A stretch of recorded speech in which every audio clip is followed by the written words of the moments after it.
Pittsburgh Steelers fans, what's going on? This is Jeff Hartman of BehindTheSteelCurtain.com, and it is time for another Steelers preview. There's no game. It's the bye. The Steelers can't lose. Let's rejoice. Let's have some fun. That's the theme of today's show is let's have some fun. Joining me as always, Bryan Davis and Dave Schofield. What's up, Bryan? It's going to be like the good old days. We're going to party like it's 2019. Well, wait. No, wait. Let me rephrase that. We might after party like it's 2019. Okay. You know what I'm saying? Oh, yeah. Okay. The OG YouTube and Facebook Live. We weren't even on Facebook then. It was just YouTube. And those old school people that listen to podcasts know all what that's all about. But anyways, Dave, welcome to the show. Hey, it's nice to be back and here, and I guess I wasn't gone from the show, was I? No, you were there. You were here. Good to be with you guys. I love Jeff sporting of a thicker facial hair than he has been more recently. Seems like he's letting it go, and it's that time of year. I'm gonna keep it until they have a winning record. So I'm gonna have like I'm gonna look like who's the guy with the ZZ Top eventually. Yeah. You know the funny thing about ZZ Top, the drummer that didn't have the beard, his name was Frank Beard. Yeah, his last name was Beard. I did not know that. Yeah, I saw ZZ Top once. They opened. I got really mad. I got to see it for free. I was an usher at the Civic Center in Wheeling, West Virginia, and Leonard Skinner and ZZ Top were touring together, and they alternated who headlined, and that day was ZZ Top. But I got to see that show. Leonard Skinner killed it. ZZ Top, Okay. Anyways, hey, I want to bring this up. We're having fun. Isaac Aguilera, he is an OG viewer / follower. He said, Blog Talk Radio. Still remember the poor sound quality. It sounded like we're talking in cans to each other with strings in between them. Dave, you weren't on Blog Talk, were you? I didn't have my own show on Blog Talk, but I remember going in on Blog Talk Radio because I remember I was like sitting in my son's room to have quiet, and I was on with Bryan and Tony doing a mock draft, and where both Bryan and Tony had the Steelers trading up for Devin Bush, and they actually got it right. So that was when I was on, but nobody could hear it because we were on our phones, and it was like horrible. Oh yes. I had this headset. I had a headset that plugged into my phone. It was just awful. It was awful. And Jeff, anyway, I'm just going to make you smile because we had a sponsor. I'm not going to bring up the name of the sponsor, but the commercial always started off with "done something stupid." Like every time me and Tony Who was like, the yes! law? Who was the attorney at law? It was Frank Walker. Frank Walker, attorney at law in Pittsburgh, Pennsylvania. Thanks to Chris Carter. Shout out to Chris Carter, now at the Pittsburgh Post-Gazette, who actually got that sponsorship for us. Which, if you're listening and you have a business, I'll say it, I don't care. If you're listening to this show and you own a business and you want to advertise with Behind the Steel Curtain, you can. I'm being 100% honest. 100% honest. All you got to do, you can email me at bngblitz@gmail.com, and we'll start talking logistics. I'd love nothing more than to help promote some of our listeners' businesses. We'll talk finances and all that stuff, but still, those are good times. Frank Walker, attorney at law. Done something stupid. We all have, Frank. Come on. Jeez, I need to get on that Primrose path. All right, let's talk some news before we actually get into some of the real fun. We have to talk about the trade. The Steelers' big trade of Chase Claypool to the Chicago Bears for a second-round draft pick. I just want to get your thoughts on it. Bryan, what do you think? You know, I love Chase Claypool. I've been talking about that for the last couple of weeks. But one of our narratives was, look, if you can get CMC, Chris McCaffrey type compensation for him, which they did not, but they came close with that second round pick. Some of us said, well, if you could get a second for the guy, but that's never going to happen. Well, it did, because one thing that I always say is desperate teams do desperate things.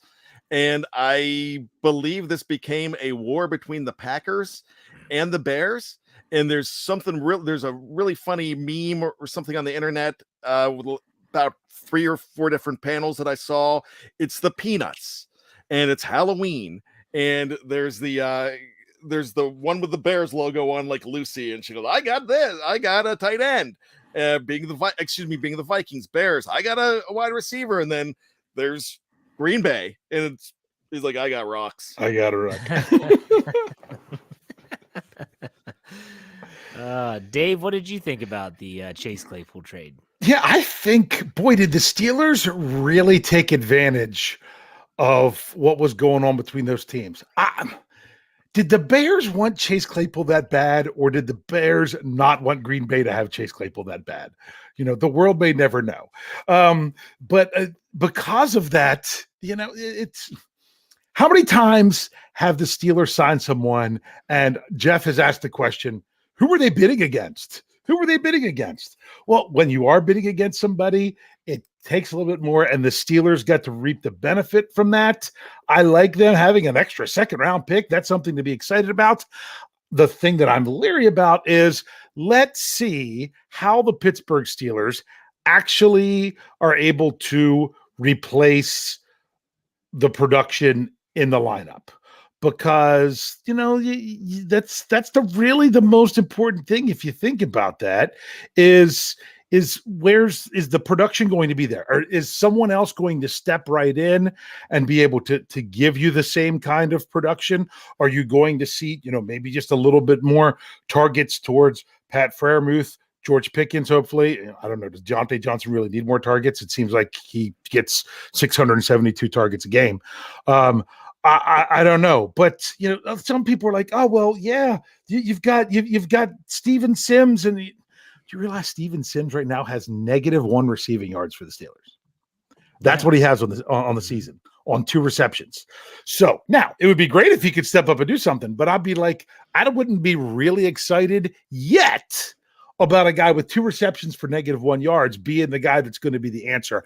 I just want to make sure that the Steelers, who obviously had to feel like they could do this, I don't have as much trust in them as I had in the past because they've burned me some recently. And when you're 2-6, your trust kind of wavers a little bit. I just hope that they can do enough with the rest of this season with what they have in order for that to really pay off. Yeah, I was doing I was recording my Let's Ride podcast for Friday morning, and I was with Jeremy Betts, and he brought up, and it kind of blew my mind, the fact that Antonio Brown, when he was the best receiver in football, now he was a little nutsy. We know that. A little? He drew a 3rd and a 5th. Yeah. Chase Claypool gets you a 2nd? I was going to ask you, what's more valuable? I know he's nuts. I know that he's insane. Of a 3rd and a 5th or a 2nd? Well, see, this to me, and if you listen to my Let's Ride, you know that when I got to the Wednesday show, I was on cloud 9 because it was something positive to talk about, in my opinion. I was so down in the dumps after Sunday's game, and I was so frustrated, and it was just the same old crap, it seemed like. And this was like, wow, this is something new. The Steelers typically don't do this. They typically don't reap a 2nd-round pick for a guy like Chase Claypool. Now we have a rooting interest outside of Pittsburgh, Pennsylvania. Everyone should be Miami Dolphin fans this weekend because they play the Chicago Bears, and you want that Bears to lose as many games as possible. You want that 33rd pick. Yeah, exactly. Like tank the rest of the season.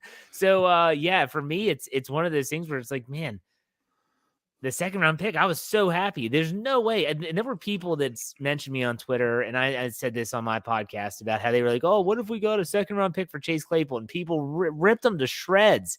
And I was like, you have the receipts. Go back and tell them to shut up. Go back and say, look, like I was actually right here. And you said a day 2 pick, but you were really talking about a 3rd-round pick. Yeah, I know. So now the Steelers have four day 1 and day 2 picks. Like that's significant. That is significant. You are rebuilding. They have as many day 2 picks as they have day 3 picks right now. That's what I like. Now, Bryan, let me ask you this. I asked this to a bunch of people this week. Have you embraced the suck? Are you all in on the rebuild? Even though they still want to win this season, we're not saying they're tanking, but have you embraced the suck of the rebuild yet? You know what? I have and I haven't. And the reason I'm going to put it that way is because it's almost win-win right now in a way. Because let me explain that. Because if they go ahead and they have a horrible rest of the season, which I really don't think they're going to, and just because look at the schedule, and we're going to talk about that. But if they go ahead and end up with the number 1 or the number 2 pick, you might get that kid Anderson that could be the next great edge rusher. You pair him with TJ, that's amazing. You can get a great pick. Not only do you get a great pick, then you get like the 33rd pick, and then if the Bears stink, then you might have 2 in the top 35. I mean, 3 in the top 35. Now, the last time they had 3 in the top 34 was 1989, and that didn't work out. But they got Cornell Lake at number 2, though. That's all I'm saying there. But What happened was they won 3 out of the last 4. I know people are tired of me saying that, but they won 3 out of the 4. They dropped down to number 7. They got Tim Worley. They won 2 out of their last 4 in 2003 and almost dropped out of the Ben Roethlisberger sweepstakes because they were picking at 11, and that was an awful season. So if that happens, you've got 2 ways to look at it. One, okay, if they go ahead and they have a better draft pick because they continue to lose, you write it off as a bad season. If they go ahead and they go 6-3 down the stretch, which I'm not saying they're going to, but say they end up 8-9 and they're picking in the middle, they're picking 15 or 16, you're seeing that the writing on the wall is that this team is doing exactly what you want them to do every single week. And the reason you watch them, they're finding a way to win. They've got heart. They've salvaged something. So there's 2 different ways to look at it. It just depends. Pick your own fandom is all it is. However you choose for this team to go, you might want that pick, but remember that pick is a lottery. They picked a guy at number 29 named TJ Watt. So you can pick the right guy. It just depends where you are. But I'd love to see a number 1 pick in Pittsburgh or a number 2 pick in Pittsburgh. That'd be great. I would also love to see them get a number 1 pick and trade it for a couple other number 1 picks. I'd love to see something like that. But deep down in my heart, who is Bryan Anthony Davis, I watch them every week to see him win. And I'm not going to be mad that they won a football game. And if they continue to win and they show heart, I know something good's coming. That's good. No, I agree. Dave, anything to add? Well, I don't want to be a Mr. Correcty McCorrecterson, but TJ Watt was number 30. You were really close. I was waiting for someone to just slide. You know why? Because if not, you're going to go into the YouTube comments tomorrow. This guy thought TJ Watt was number 29, when really he was 30. YouTube comments are going to be like that no matter what we say. Exactly. Yeah, but you know what? I just told you. I was wearing an orange shirt. What's his problem? By the way, it's the number. My son bought me this. He went to the University of Tennessee for a week this summer, and they're the number 1 team in the country. And I hate Bama. So woo. Gotcha. Dobbs, Ramon Foster. Yep. Any other famous? Cam Sutton. Yeah. Cam Sutton. There you go. I forgot about him. Yeah. I can't remember what you asked me, Jeff. I don't even remember either. My T. Martin. Martin. Don't bring that up. You could have had Tom Brady. Yeah. I'm thinking about Tennessee Volunteers right now. Yeah. Because I was just thinking Bryan was talking about the draft pick and everything else. Oh, about different things this season about are looking embracing forward. The suck. Yes, embracing the suck. Can I go ahead and pose a question then? Sure. What is the goal for the last 9 games for the Pittsburgh Steelers? Is it to go out and win as many games as possible? Or is that goal to go out and develop your young players, especially one Kenneth Shane Pickett, as much as possible over those games for moving forward? Or is it a dual thing? It is simple. You want to win as many games as possible. This extra draft pick in the 2nd round gives them another option. So let's say the Steelers win 6 out of their last 9 games. Not saying I'm predicting it, but let's say they do. They're going to end up with the middle of the road pick. They're very comfortable there. They've been there a lot.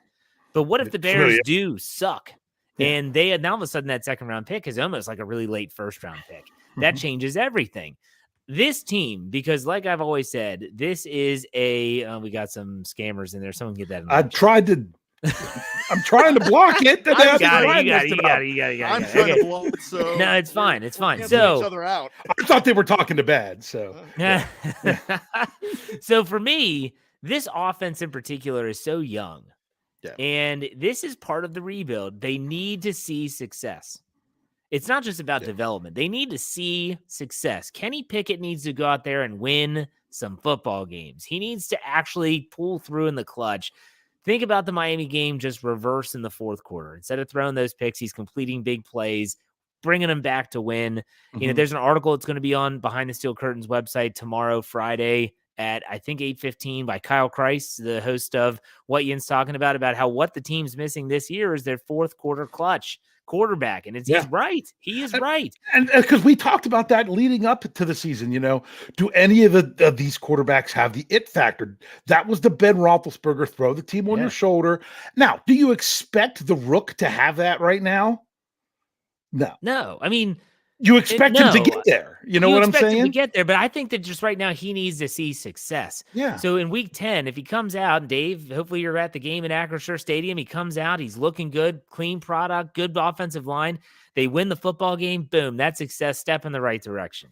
And then you just have to continue to kind of manicure the process and help it become as good as it could be this year. And then that second round pick that I'm talking about from Chase Claypool could turn into something that is really beneficial to this team as they continue to rebuild. And look, there's people in the live chat like, oh, you want to win the Super Bowl every year. Yeah, you want to. Doesn't mean you're going to. Last I checked, 6 Super Bowls. That's the record for the most by any NFL team. This is not the Major League Baseball where you have the Yankees with 5,000 World Series wins and everyone else has just a couple. No, it's 6. It doesn't happen. It's not easy. So we're not saying that if we say you embrace the suck and you embrace this rebuilding, it does not mean that we're rooting for them to tank. Those are two different things, completely different things. Bryan, did you want to say something?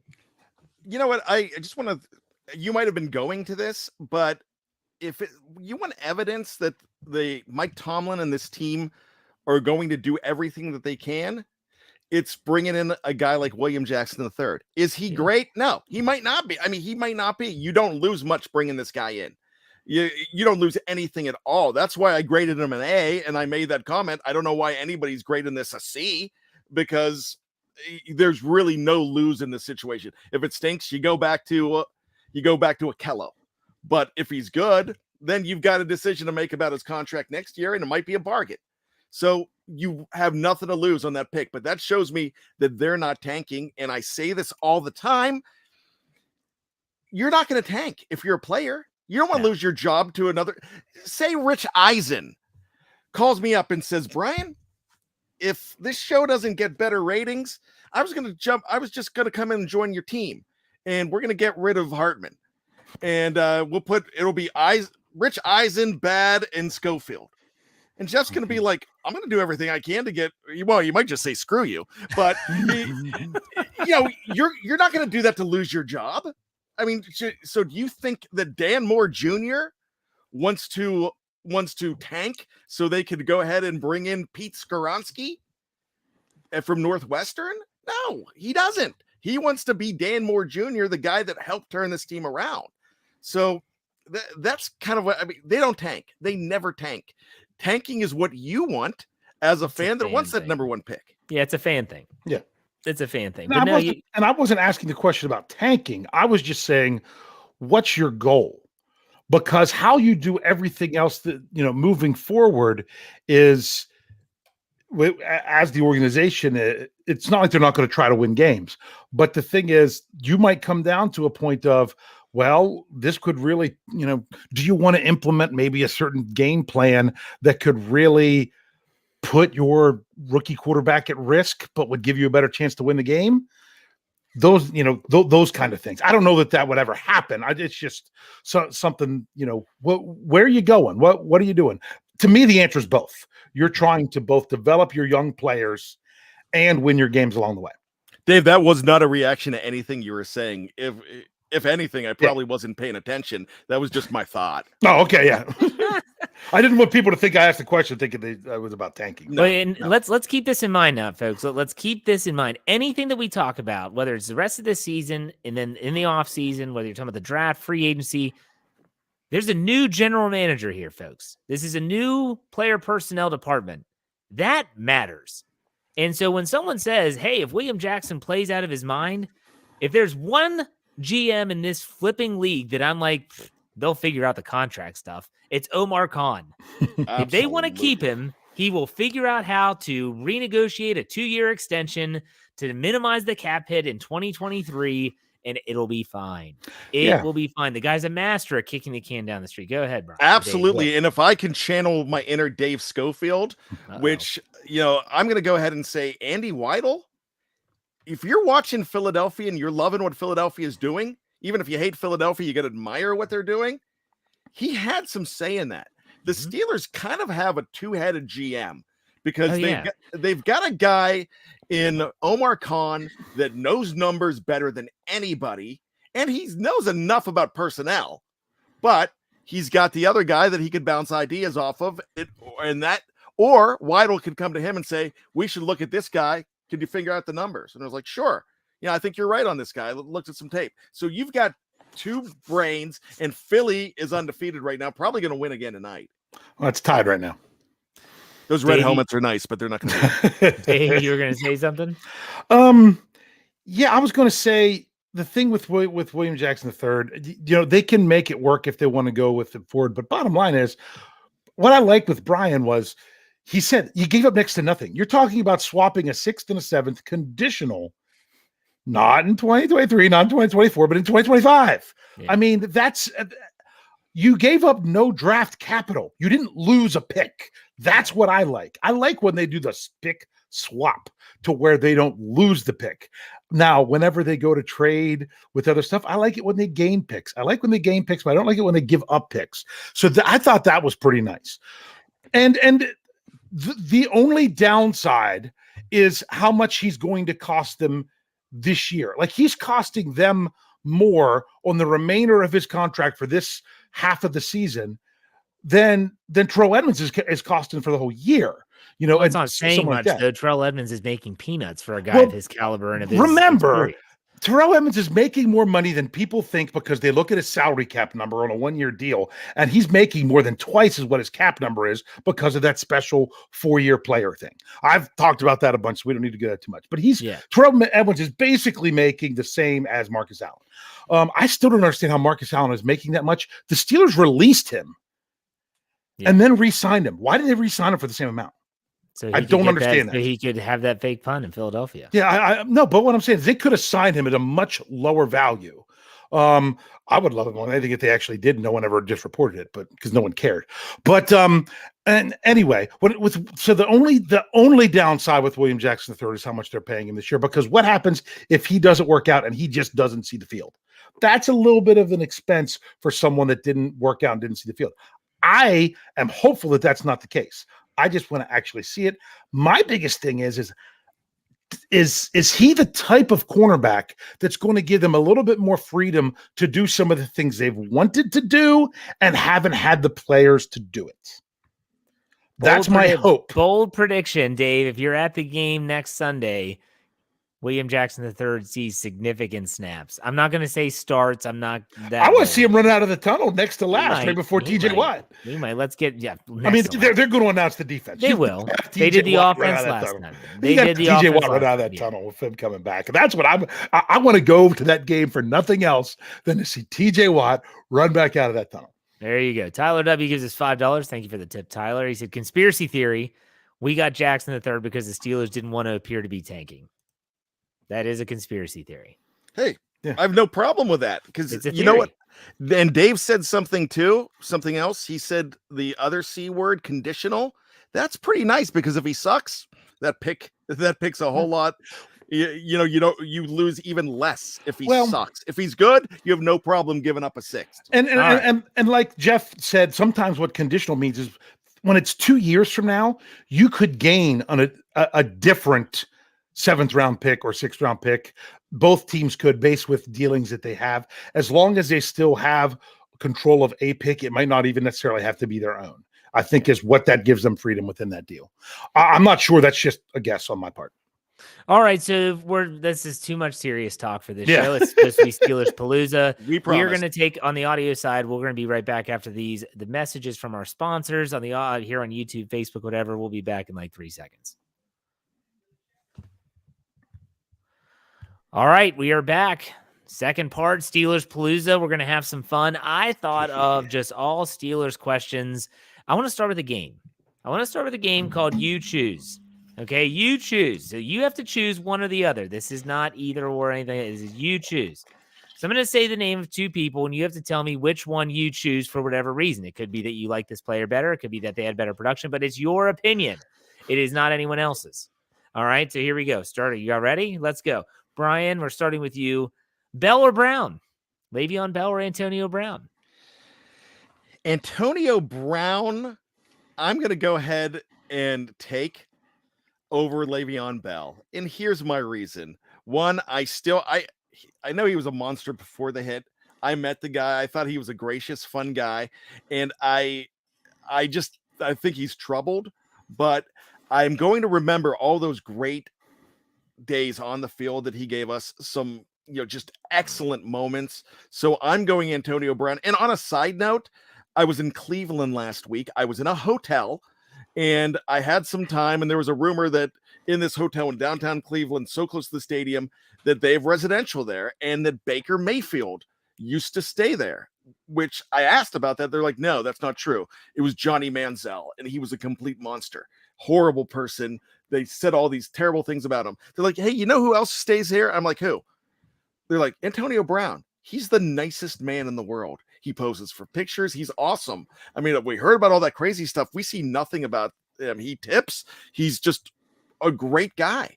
And I'm thinking, well, I mean, there's a lot of people that are going to differ with you, but I think demons come out in really weird places with him. But I just won't. I'm not big on Bell. Okay. Dave, Bell or Brown? No, there was no criteria for this. I was just supposed to pick one of them for anything. So it could be like, more? It could be like, who would I rather, play my birthday party? No, I'm not giving you a scenario. I'm saying if you had which one did you enjoy watching? Which one did you like more? I enjoyed Antonio Brown. I really did. I had the jersey. I had the Bumblebee jersey. I still have the picture that I still swear he was pointing at me during the Detroit game. Because how many times do you see a guy this huge wearing your jersey 12 rows up right in front of where you score? So, and he was wearing the Bumblebee jersey too. It was a great picture, by the way. He was exciting. My kids, it was their favorite player. They were crushed when he was gone. So that's when Jeff told me that his daughter's favorite player was Chase Claypool. All I gave him as a response was, "Oh well." my daughter loves Chase. Yeah. So, but I mean that was the same thing there. My daughter's like, he's dead to me now. But while he was here, Antonio Brown was just so much fun, and you could just count on him for anything. Yeah, I was going to go until he didn't show up. Right. I was going to go AB. Everything he did was just remarkable. Le'Veon Bell was different, but he was not remarkable. Mm-hmm. Everything Antonio Brown did, from the sideline catches, the immaculate extension, even the kicking the Cleveland punter in the face, the sliding down the flagpole, scoring a touchdown. I mean, the helmet catch against Baltimore. There's so many moments that Antonio Brown has as a member of the Steelers that were just jaw-dropping. Le'Veon Bell is great. I'm not taking that away from him, but it wasn't close, in my opinion. It wasn't close. All right, next one. Debo or TJ Watt? Bryan. I'm going to shock you, and I'm going to say Debo. Really? I love me Debo, and I have just binge-watched season 1 of Heels, where he plays a professional wrestler called Apocalypse. It's on Stars, streaming now. He's actually fantastic. He's funny. I had a chance to interview him. Not only did I have a chance to interview him, I had a chance to hang out with him at an autograph signing twice, one in Cumberland, Maryland, one in Beaver, PA. And it was right before I was getting ready to get engaged. And so this is the story. Everybody's heard the story about me having a urinal next to James Harrison and having conversations with him. And my dad's there. Later on, my dad's there, and he was saying some funny things. This is when they were like 2 and 5 at the time. And I told him I was going to get married. And James Harrison looks at me and goes, "Don't do that. No, don't give her the ring. I don't care how much you love her. No, don't do that. You can string her along. Make sure you're sure. She might cost you money." And I'm like, so I went home and told my soon-to-be fiance that she's never liked James Harrison after that. but me, I just loved watching the man play. I loved everything about him. I loved him saying I wouldn't cross the street to pee on Roger Goodell if he was on fire. All right, Dave, Debo or TJ Watt? I'm gonna go with TJ Watt. Debo, once again, he returned to the Steelers. He wasn't even in the starting lineup, and they had him run out of the tunnel. I was at that game. That was the Tampa game that they ended up Mike Glennon. Anyway, that was pretty cool. I liked when he came back, but bottom line is, he thought he was gonna, he was promised all this playing time. You know what happened remember what happened with Debo and the sleeping in meetings and all that? It's because TJ Watt was too good and he just took his job. TJ Watt just took his job as a rookie, and they couldn't even justify playing Debo anymore because TJ Watt was TJ Watt and everyone saw what he was going to be then. My biggest thing with TJ Watt is we are still early in the story, and I want to see that story continue the same way it has been and hope that it's not something that's meaning what it has been up until this season. I don't want to see stuff like this season continuing forward. I'm going to go with Watt. The way Debo left it kind of irked me. I understand how it happened. I don't blame him. But TJ Watt, like, there's just stuff that he does where you're just thinking to yourself did that really just happen? Like, did he really just have that many sacks in a season? I didn't even think that was possible.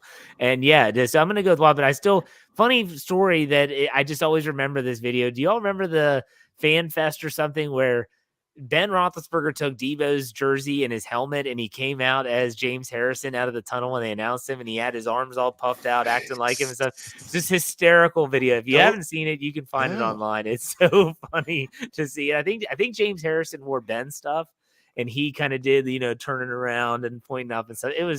You don't have that type of fun anymore, it seems like, with this current team. But anyways, that's neither here nor there. All right, next one. You choose Super Bowl 40 or Super Bowl 43, Bryan. This is a tough one, but it's got to be Super Bowl 40 for me because it was a long drought. It really was. That's 26 years, and I was so invested in this team for so many years. I was at 3 AFC championship games and saw them lose from 2001 to 2004. 97 season, 2001 and 2004. Those are the 3 I saw them lose. 43 was awesome. One of my favorite Super Bowls. We just talked about Debo. We talked to Ben to 10 with Santonio Holmes. But that game for me was the one that made me not just fall in love with football all over again, even though I never lost it, but it was like a huge relief. I could say something funny.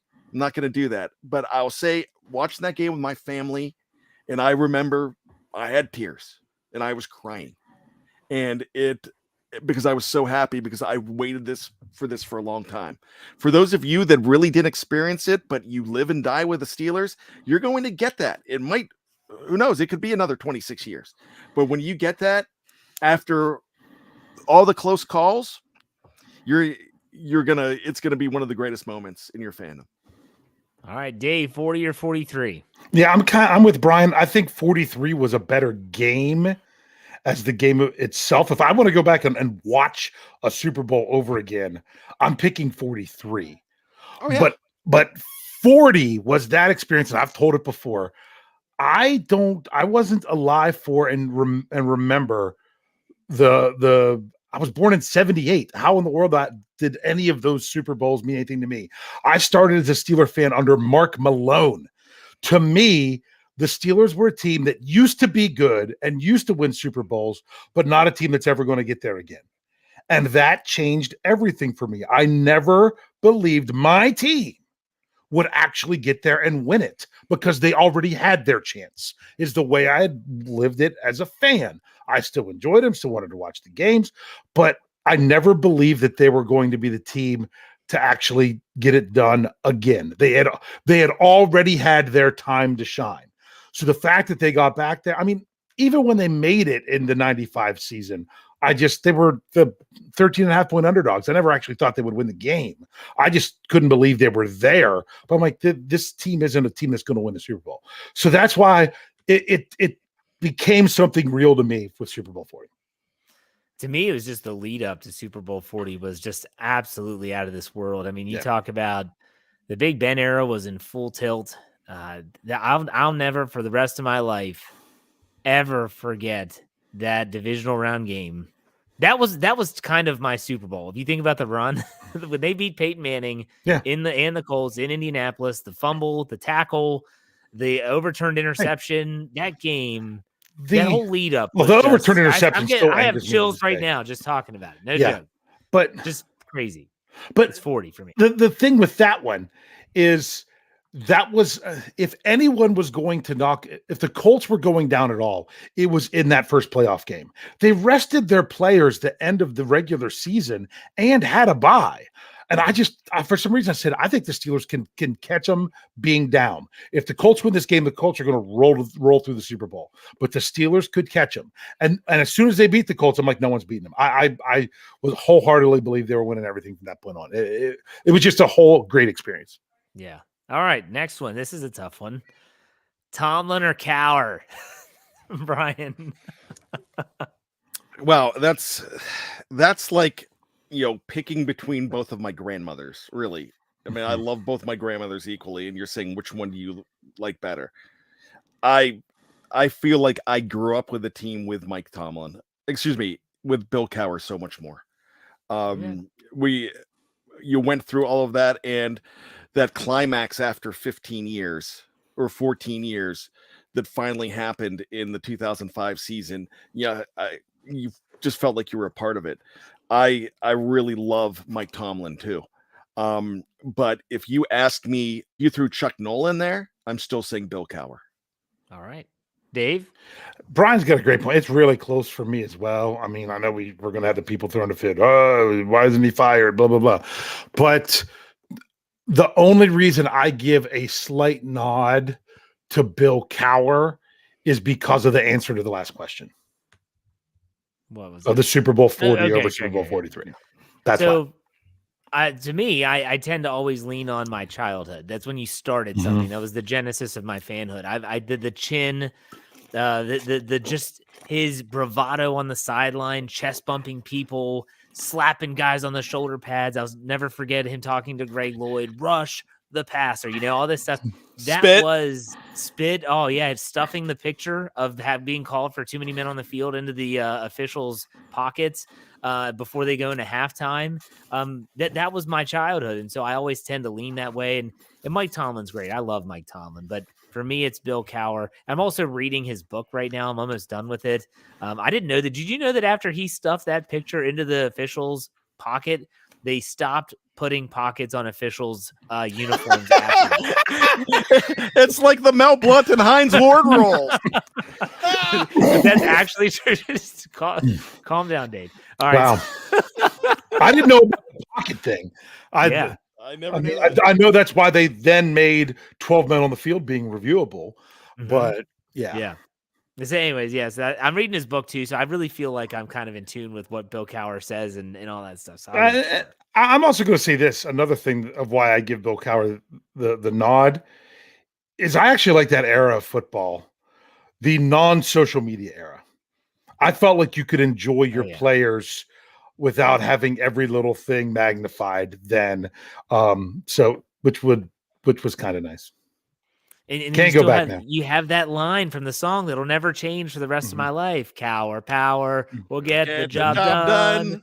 Then he'll win us one for the thumb. Anyone that grew up in the Pittsburgh area during that time knows every freaking word of that song because it never changed. That part didn't change. They changed the names. No, they changed the names. It was like that one part never changed because they always were searching for the one for the thumb. It was always Cowher, power. All right. Always off somebody's toe. You just threw the guy's exactly. name. Yeah. Next one. Norm Johnson. Yeah. The next one's the last one. It's the battle of the nice guys. Troy or Heath? Bryan. My gosh. By the way, I love this exercise. I can do this all night. That's what she said. I love Heath Miller, but Troy Polamalu is. Did you just? That's what she said to me. My 15-year-old son does that to me all the time. No, well, then he has a good sense of humor. I'm glad. I know he loves The Office. Dave's out a coffee fit because of it. What are you drinking there, Dave? What is that? What's in the cough syrup? I can't answer until I unmute. But no, if I get laughing too hard, I get a tickle in my throat, and I'm done. Okay, so Troy or Heath? Go ahead, Bryan. I love Heath Miller. Probably one of my favorite players of all time. But Troy Polamalu, there was everything about this guy when you first heard him speak for the first time. A lot of people don't realize if you were a Steeler fan in 2003 and the internet was going, he would have been a bust. The internet was going, but we didn't have what we have now with social media. He would have been a complete bust, and he was just a warrior. He had a signature play that I never really ever saw anybody do, and they tried to shut that down too. It was the timing, the jump. And that leap was just absolutely amazing. I don't think I ever saw a guy like that. Yeah. And I don't know if you're ever going to see one quite like him again with the entire package that he is. I even watched Moana because he was villager number 2. He has like one line in that whole movie. One line. I've listened to it a bunch of times. Like, okay, when does he talk? And like, you just missed it. Oh my gosh, rewind it.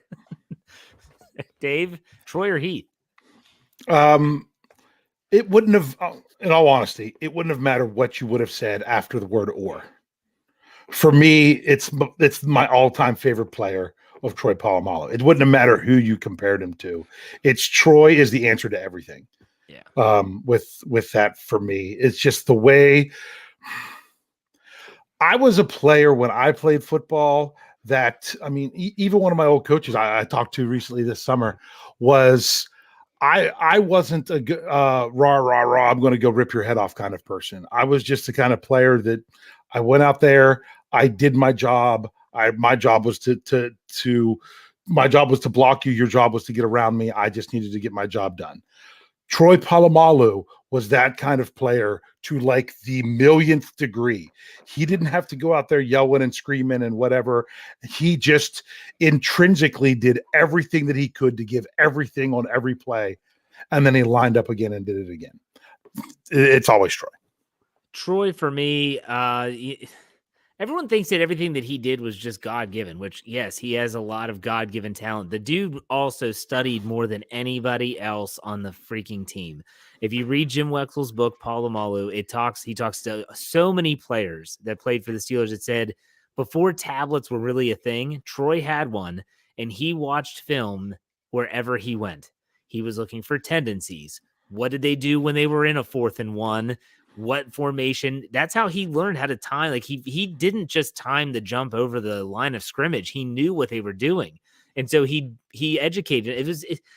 Troy wasn't perfect, by the way. I think sometimes people think like Troy was, no, he gambled and got burned on more than one occasion. But when he made a play, and this is why I will always take Troy Polamalu over Ed Reed, because that's the discussion. That's always the debate. People want to throw in Brian Dawkins, go for it. It's not even close.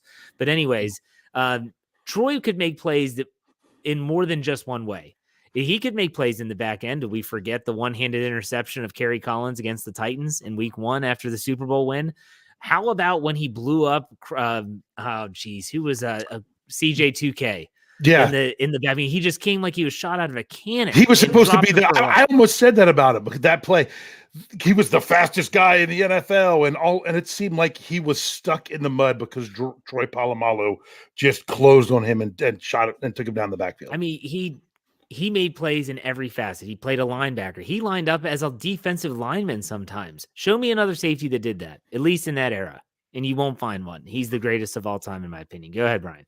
I just want to throw this in. I was friends with an autograph dealer, and they would get these guys. They would take them to a hotel, and they would just bring in all this stuff, and they maybe had 2 hours to sign. And you wanted a certain amount of stuff. There was some pre-sale stuff that was personalized. And then Troy started signing. He signed his name, and then 3 crosses every single time, 3 crosses. And he said, Troy, that's going to take you forever. He said, don't worry, you're going to get your stuff. This is what I do. Just like on the field, when he crossed himself before every play. Yep. That guy, he was firm in his faith, which is absolutely fantastic, but it wasn't going to stand in the way of the guy getting the product that he needed, that he paid for. Troy was like, if I have to stay extra, I will, but you'll get what you need. But this is my stamp that I'm putting on it. And that's what he did. All right. That was all for you choose. Now, I have a couple other questions and topics I wanted to bring up that'll be fun here. And these will be quick. First, who was your first favorite Steeler? Now, this is, the Bryan can go back into like the 70s and stuff. So who was your first favorite Pittsburgh Steeler? I'll give you mine first. I'll go first so that y'all know. Mine was number 29, Mr. Barry Foster. I loved Barry Foster, and he was not a part of the 95 team. That's in Bill Cowher's book about when he left, went to Carolina. The dude was just, man, they gave him the ball. He just ran for days, it felt like. And he was just, he was everything. He did everything for him. And so for me, it was Barry Foster. That's probably not too many people's first favorite player, but for someone my age, it absolutely was. Bryan, what about you? This is really tough, but I would think that I would say Jack Ham because he was with Johnstown and he was adaptable. I mean, he was accessible, and I wore his jersey for. He was my very first jersey. My parents got it for me at Hills Department Hills store. Classic store. Hills. Yeah, best snack bar ever, by the way. And so, anyways, but there was a Hills in South Cumberland we would travel to really just to go to Hills. Yeah, wow. It was like out in the middle of like. It was so far away from every other store or anything. It was out there, and we would go there to Christmas shop. Oh, great Hills, toy section. Hills was in the Hills.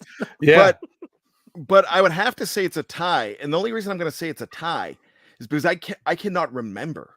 All I knew that when you were a Steeler fan in the 70s, it was Franco and it was TB12. It was the blonde bomber. It was both of those guys. I had shirts from both of them. I loved them equally. I don't know. I can honestly not tell you who I loved more. Okay. Dave, what about you? First favorite all-time Steeler? Or first favorite Steeler. Yes, this is going to be one that it's going to tell you right when I started being a fan. It was Louis Lips. Louis Lips. Nice. There you go. That was my youth league number. We were the Northern Steelers. I was number 83. And that was in 1987 and 1988 when I was in 5th and 6th grade. Were you bigger than Louis Lips in 87 and 88? Let's just say this. I might have said he wasn't this. Catching passes. No, I wasn't catching passes. That didn't matter. They didn't give you position dependent numbers. You could have any number. But honestly, back when I played, you had to have a certain weight limit in order to play, not to touch the ball, like to do around the air where they like do a red stripe on your helmet. You can't carry the ball if you weigh a certain amount. You had to be under a certain weight in order to play. And when I was in 6th grade, I had to lose over 30 pounds in order to play against 8th graders. Jeez. And then I grew another 4 inches that next year and didn't even have a chance in 7th grade. So there was 2 years I couldn't even play youth football. That sucks. Yeah. Okay. This is right up Bryan's alley. Oh. Wait, did you say yours, Jeff? Yeah, I started with Barry Foster. Oh, okay. Just making sure. Your favorite jersey of all time? Steeler jersey, obviously. What's your favorite Steeler jersey of all time? Like player? No. For me, I have a specific. I can give you my answer first, like I did last time. I had, because I was obviously that it's Ben Roethlisberger because this was the only jersey I had for 18 years. It was my first authentic Reebok Roethlisberger jersey. It fit well. It felt great. It looked great. I felt like I looked great in it. That was my favorite. Still is probably to this day. Still is probably my favorite jersey. Bryan, it could be a player. It could be a specific one. It could be a specific throwback or uniform scheme that you liked. Which one's yours, Bryan? But this is a guy that has 750 jerseys. That's why it's tough. This might take a while. Oh no, I actually have 2 answers. And the first one is one that Jeff Hartman was on a school bus with me heading to an aquarium in Baltimore. That's where he taught me to whip the finger at M&T Bank Stadium. That's everybody in my family does that. Even the 13-year-old. I mean, they see the stadium, they're like, Davis salute, But anyways, so I said to him, I'm like, and I just started with BTSC and we were on the bus as chaperones and we were bonding. And I said, hey, look at this. You can get the Batman jerseys. And I'm going to go ahead and get me a TJ Watt Batman jersey. And I did. And I just love that jersey because it's got long sleeves. It's just a cool looking jersey. I would love for them to bring them back. Dan Rooney would have never brought them back. He hated them. But I just love those jerseys. I like them in white too. But I remember Value City the first time I went and bought my own jersey. And it was a Yancey Thigpen, one of my favorite players. and it was an 82 and it was one of the screen printed ones. I still have it to this day. And I just wore that to play backyard football. Had a lot of fun. I mean, that was just my jersey. I just loved that more than anything too. So I would say those are my two favorites. All right, Dave, do you have a favorite jersey? Yep. It's my, well, we had to talk about earlier. I was gonna say, you mentioned one already. It's my Antonio Brown Bumblebee jersey. I love the Bumblebee jersey. I have it as Antonio Brown. My dad got me that jersey, and it was like the only one they had on the entire East Coast in that size. He didn't even care what player it was. You know, he just wanted to give me a Bumblebee jersey that would actually fit me, and I got it. So that might be the answer to the next question, Dave. Is that your worst jersey as well? Because Antonio Brown doesn't play anymore, like you're probably not going to wear that jersey. Bryan's is going to be another one because I bet he has some obscure players that don't. No, see, and that also is kind of like my worst jersey. But honestly, I have some jerseys that were like given to me or things of that don't fit me. You know, if I got to put it, if I've got to hold my breath in order to try to stay in the jersey, you know, it's kind of like the one coach I worked with. He's like, you know, and Coach Tomlin used the same thing. He would used to say that about all the this coach would say it about all the linemen that would wear Under Armour. He's like, that's like putting 10 pounds of sausage in a 5-pound case. Something like that was what I would look like in these jerseys. So I have some jerseys that are like that for me because they didn't fit. But none of the other ones is because the player was. All right, Bryan, this is the one I've been wanting to hear you answer. Which is the jersey that you regret the most? You have 500 jerseys. Which one do you say, oh, I can't believe I bought that jersey? Well, the one I did not buy, and I'm actually kind of proud of it because it's Richard Huntley, because nobody owns that jersey. But I've got a Jarvis Jones. Oh. Do you have a Dante Moncrief? I thought you bought one, didn't you? I do not have a Moncrief. I almost got a Blunt, but the guy screwed me and never delivered it because he just took my money and left. So then I started buying them on my own. But yeah, that's I'm looking. I'm sure. Oh, I've got a Duck Hodges jersey, but that one's just that one's kind of classic though. Is it? Is it really? You should share about that thing, man. Oh, wait till he has his own movie. Wait till the Duck comes out on Stars or on Amazon Prime. But yeah, I want to go back to one of my favorite jerseys that I forgot about. I actually have. They're hard to find now. I have the 1994 only worn twice with this crest in the middle. The first throwbacks from 1933 or like the 1936, and that's a Dermontti Dawson jersey because he actually wore that jersey. Yeah, that was a city crest, wasn't it? Yes. Yeah. So I have to ask, do you guys have any NFL jerseys that aren't Steelers? No. Yes. I still have it. It doesn't fit me. I know, Dave. I bet I know. Do I know? Yeah, I think you do. I think I did. Tampa Bay Bucks. Yep. Yep, I know. Mike Allstott. Yep. I had a Dan Marino jersey, but I ended up giving it to somebody that loved the Dolphins more than I did. There you go. My worst jersey was Kendrell Bell. It was a gift. Yeah. He had just won Defensive Rookie of the Year. Everyone's thinking they've got their inside linebacker for the next 10 plus years, and he's gone. And now, like, you've got to be kidding me. I got to wear this for like 2 seasons. So that's my worst jersey. But and then I didn't get another one, though, until Ben was drafted. And then all the jerseys I owned after that were just Ben Roethlisberger. Somebody gave me a Dolphins Pat White jersey, and I'm not a Dolphins fan. They just gave me a Pat White because they just didn't want it. Okay, I don't want to go too long. Those were the topics I wanted to discuss. Bryan, do you have trivia? I know Dave said he has a bunch of trivia. Do you have anything you want to talk about, Bryan? No, you know what? I didn't have trivia, but this was my question for you guys was, what is your favorite Steelers performance on either the silver screen, on TV, commercial? What's your favorite all-time Steeler in that arena? Man, I'm trying to think of anything. I'll go with, because it's off the top of my head, when Ben Roethlisberger and the offensive line went on Monday Night Raw, and they went out there with Degeneration X and were crotch chopping, dude. So I'll go with that because I can't think of anything else. Like, I can't remember any Steelers in movies or anything, and I've never seen the James Harrison show that you talked about earlier. Oh, it's great. It's a pro wrestling show. Yeah, I believe you. That's new. Yeah. Okay. Dave? Well, the easy answer would be the Dark Knight Rises, where they had that's right. everyone, even Omar Khan was in that one. Was in that. Omar Khan and Bill Cowher, and only time Hines Ward ever ran back a kickoff, or like his only. But to me, I'm going to say you have the classic Mean Joe Green Coca-Cola commercial.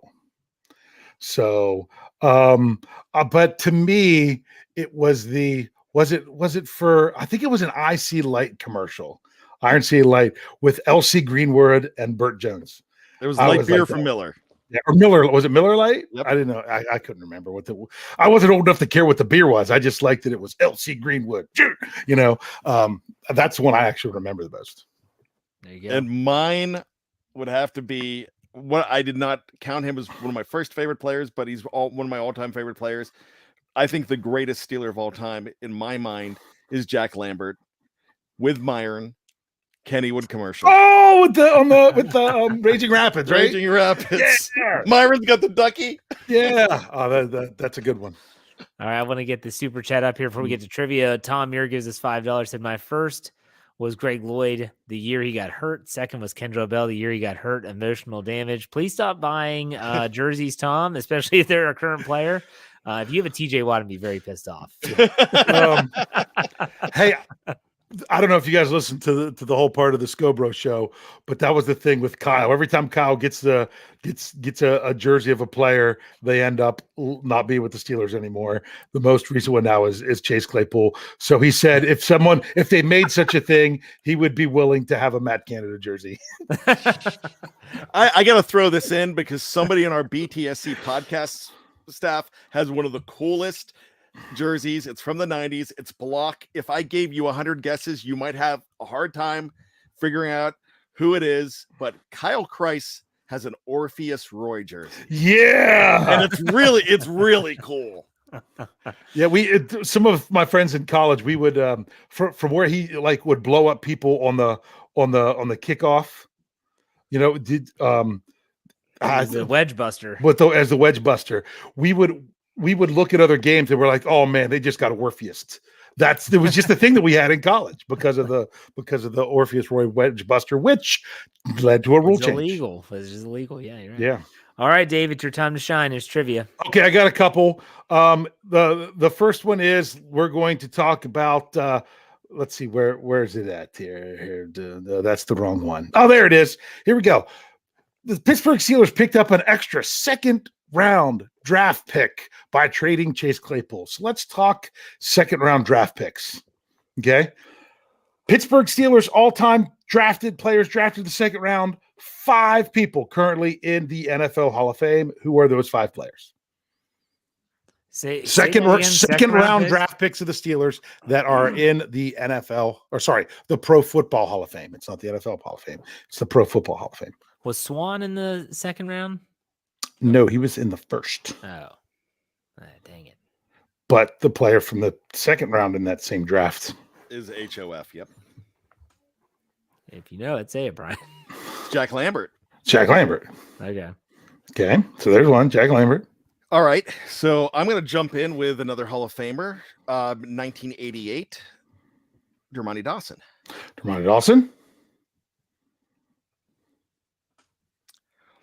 And I'm also I had another Jack Ham. There's 3. 1970 or 69 or 70. I think he was 70. He was 71. 71. Okay. And so we're missing one more. You're missing 2. And I will tell you they are before all the other ones that you've mentioned. Then I don't know. So they're from the was Ernie Stautner one? Then? Ernie Stautner is one. And John Henry Johnson, and maybe? John Henry Johnson. That is correct. Dad. Good Those job. are the 5. Now, there's also, the Steelers have had a lot of great second round picks. I mean, they've also had some other not so good ones, like Senquin Golston bust. Limus Swede. Yeah, but who would you say? And I'll go at based on all pro selection. Who are the second round draft picks by the Pittsburgh Steelers that made at least one All Pro, but aren't in the Hall of Fame? Carnell Lake. Carnell Lake. He has the most Pro Bowls of any second round draft pick by the Steelers that's not in the Hall of Fame.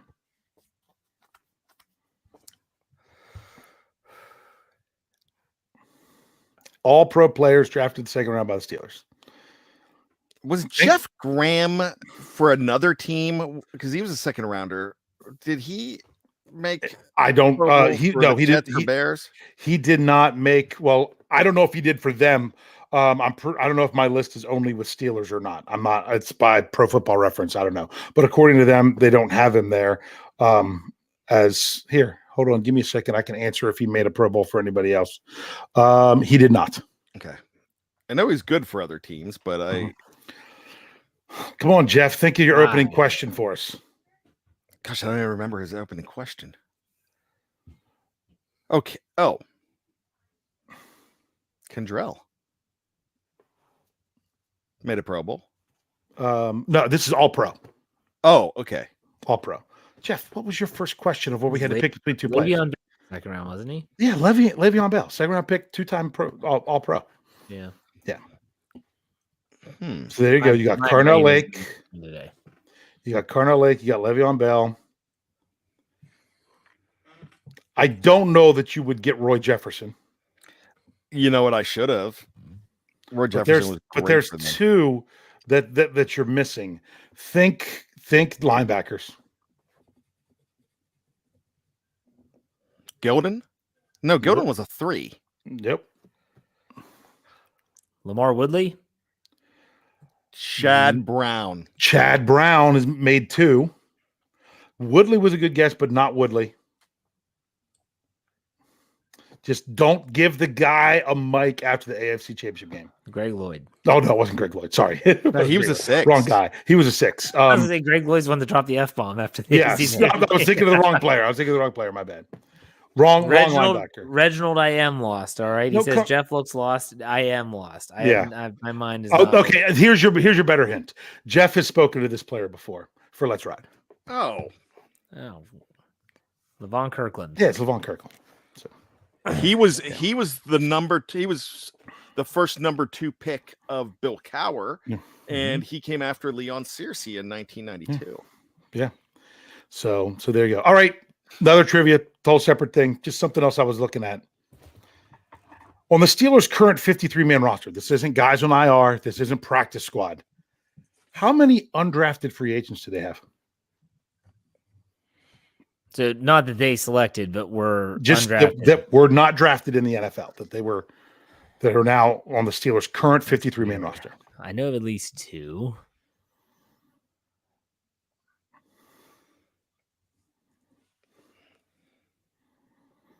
I'm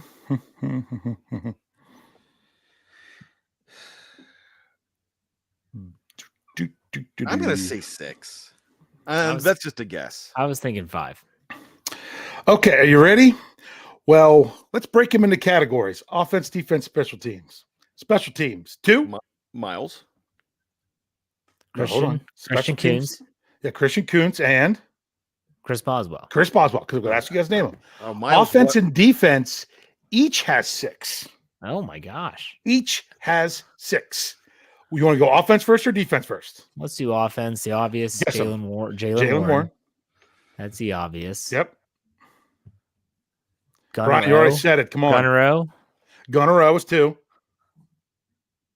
Miles. No, Miles Boykin. Boykin was drafted. He was drafted number 2. I said him? Yeah. Because I don't count kick returners as special teamers. Steven Sims. Steven Sims. There's 3.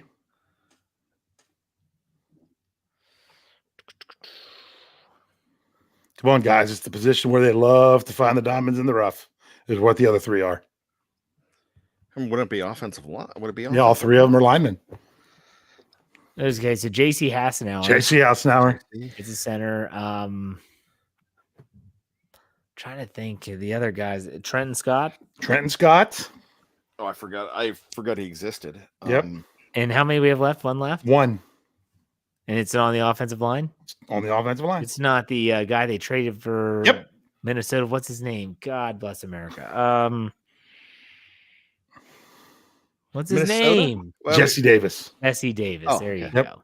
So, Nice. all right. Defense. 6 on defense. Levi Wallace. Levi Wallace. Robert Spillane. Robert Spillane. What about Malik Reed? Malik Reed. Oh, I think that's a good one. I wouldn't have gotten that one. What about Miles Killebrew? No, he was actually drafted. He's a he fourth drafted? rounder, I think. Yeah. I originally was thinking Miles too. So I mean, Mhm. Millette, So we have 2 left. Yep. Jimmy Pierre. James Pierre. Good one. And if you want a hint, he'd been getting a few snaps on defense every game, but didn't get any last week in his second stint with the Steelers. Jameer Jones. Jameer Jones. There you go. There you Forget go. he was back too. Yep. Gosh, how am I forgetting good. this stuff? So there's your undrafted free agents currently. There's some guys that are on IR, like Carlos Patel and Hamilcar Rashid. Got to say that one again. Hamaka. Stop. Yeah. Hamaka. All right. Okay.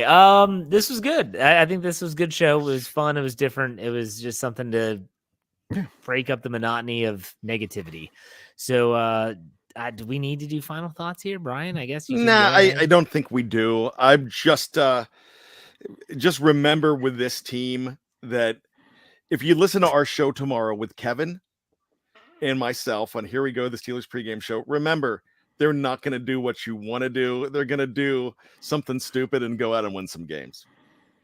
Okay, Bryan says he doesn't need final thoughts, and then he gives you his final thoughts. So, Dave, why don't you do your final thoughts, and we'll be out of here. Hey, I said it on Stat Geek this morning. If you didn't listen to it, the Steelers had, based on this year's current records, they had the hardest schedule so far.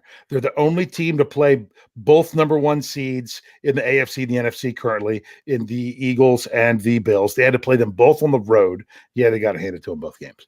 But their schedule in the second half, they only have one team that they face that currently right now in the NFL has a record above 500, and that's the Ravens, who they play twice.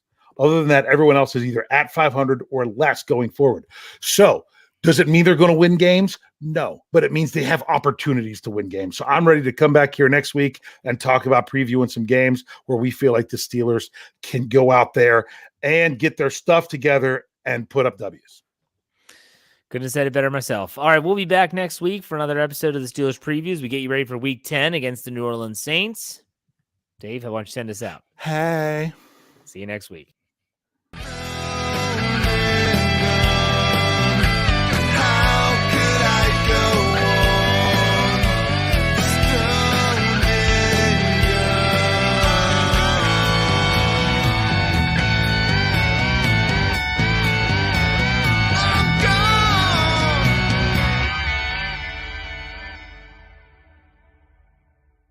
Everybody else gets a little tight.